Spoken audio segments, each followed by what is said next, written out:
vous avez votre dérivée première et vous devez calculer encore une fois votre dérivée seconde. Dans ce chapitre, c'est juste pour vous dérouiller un peu sur les dérivés que vous avez pas mal travaillé dans les chapitres précédents.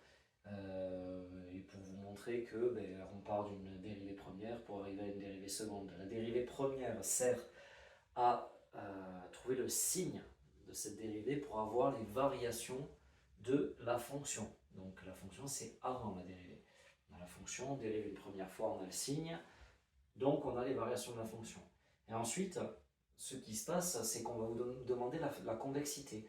Donc en fait, on a la fonction, on dérive une fois, on dérive une deuxième fois, on étudie le signe de la dérivée seconde, et de là, on sait si c'est concave ou si c'est convexe. Et on sait aussi les points d'inflexion. Donc là, rien de violent, hein, c'est juste pour s'y remettre.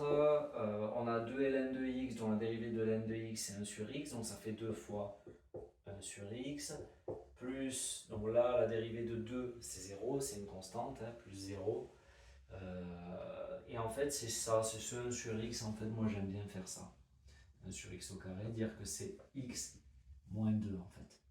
Et en fait la dérivée de x moins 2, ça va être égal à moins 2 fois x, moins 2 moins 1, donc moins 2 fois x moins 3, donc moins 2 sur x au cube. Donc ici, vous aurez moins 2 sur x au cube. Donc ça nous donne 2 sur x moins 2 sur x au cube. En fait, là, la petite difficulté, c'est que ça, vous ne pouvez pas l'étudier comme ça, en tant que tel. Donc il vous faut faire un quotient. Et donc en fait, il suffit de faire ça, hein, on multiplie par x carré en haut et en bas.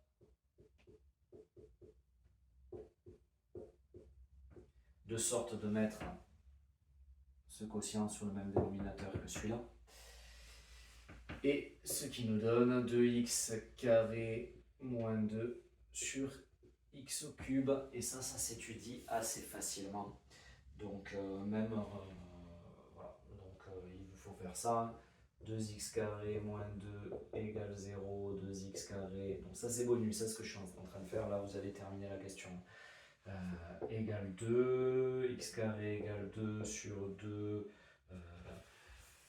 x égale racine de 1 ou x égale moins racine de 1. Là, vous avez vos deux solutions, ce qui veut dire que vous aurez une première ligne comme ça, moins 1.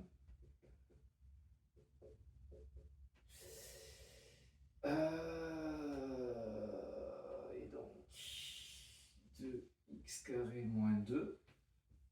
Et donc en fait, comme devant le coefficient devant le x carré c'est 2, il est positif, ça va faire plus, moins, plus, les zéros. Et en dessous, vous avez x cube qui est d'abord négatif, puis positif, et qui vaut 0 en 0, mais qui va faire une valeur interdite, parce que c'est le quotient. Et après, vous faites la fin de votre tableau de signes. C'est vrai que celui-là, il était quand même pas mal à montrer, facile, mais il faut l'avoir vu une fois. Et donc de là, si vous êtes positif ou négatif, vous êtes concave ou convexe, avec les zéros, vos points d'inflexion. Et puis vous répondez à la question, c'est ce qui va se passer pour le chapitre d'après. La convexité, on étudie le chapitre d'après. Tu es en terminale et tu passes le baccalauréat spé maths, mais tu n'as pas envie d'y passer des centaines d'heures.